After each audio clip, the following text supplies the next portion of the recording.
Кээ бир каттарды окуп жатканда дароо жооп табасың. Ал эми кээ бир каттар болот, окуйсуң, анан унчукпай каласың. Анткени бул жөн эле кат эмес. Бул бир адамдын көп жылдан бери ичине батпай жүргөн чындыгы. Бүгүнкү кат дагы дал ошондой. Бүгүнкү мага келген каттын бири бул көп жылдан бери ичине сактап жүргөн. Көпкө чейин унчукпай отурдум. Саламатсызбы, Мерим Мураталиева. Бул катты жазыш үчүн көпкө чейин өзүм менен күрөштүм. Жазайын дейм, өчүрөм. Кайра жазам, кайра өчүрөм. Анткени муну үн чыгарып эч кимге айткан эмесмин. Балким биринчи жолу сиз угасыз. Мен турмушка чыкканмын. Сырттан караганда баары жакшы. Үй бүлөм бар, балдарым бар, жолдошум да иштейт. Эч ким биздин үй бүлөнү жаман дебейт. Бирок мен көптөн бери өзүмдү бул дүйнөдө жоктой сезем. Мен бармын, бирок ошол эле кезде жокмун. Кызык угулат, Бир бөлмөдө отуруп алып, өзүн жалгыз сезүү кандай экенин билесизби? Бир адам менен жашап туруп, өзүн таптакыр көрүнбөгөндөй сезген кандай экенин билесизби? А мен билем. Мен сезем. Башында майда нерселер болчу.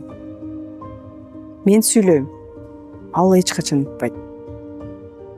Мен бир нерсе бөлүшөм, деп коет.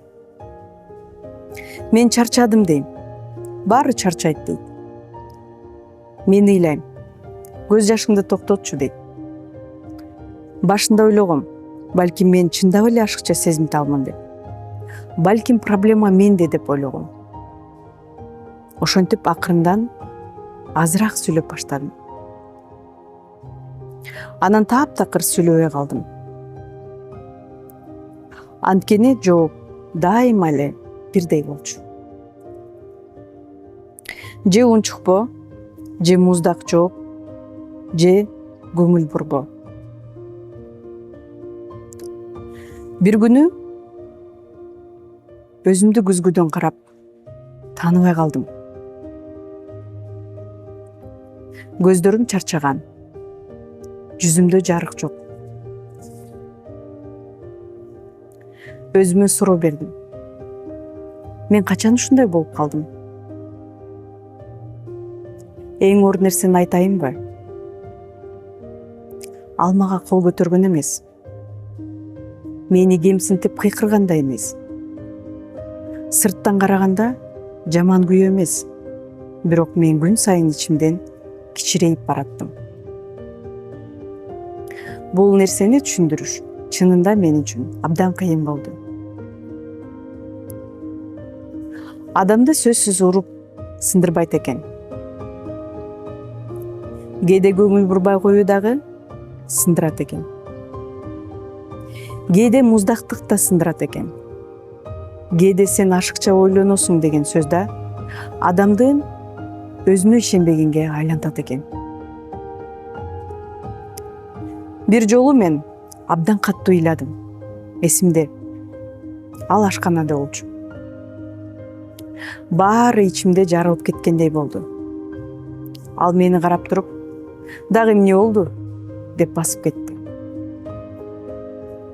Ошол учурда ичимден бир нерсе өлдү. Мен эмес, менин бир бөлүгүм өлдү. Анткени ошол күнү түшүндүм. Менин оорума кызыккан эч ким жок экенин. Ошондон кийин кызык нерсе башталды. Мен өзүмдү күнөөлөй баштадым. Чын эле мен көп нерсе күтөмүнбү?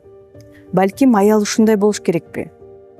Балким унчукпай жашоо нормалдуубу деп өзүмдү күнөөлөп баштадым. Кээде өзүмө ишенбей да калдым. Маселе чынында барбы? Же мен жөн эле ойлоп жатамбы деп ошол абалга жеттим. Бирок эң коркунучтусу, менин кызым бир күнү мага келип: "Апа, сен эмне дайыма эле капасың?" деп сурады. мен мукуктанып ошол кезде жооп бере албай калдым.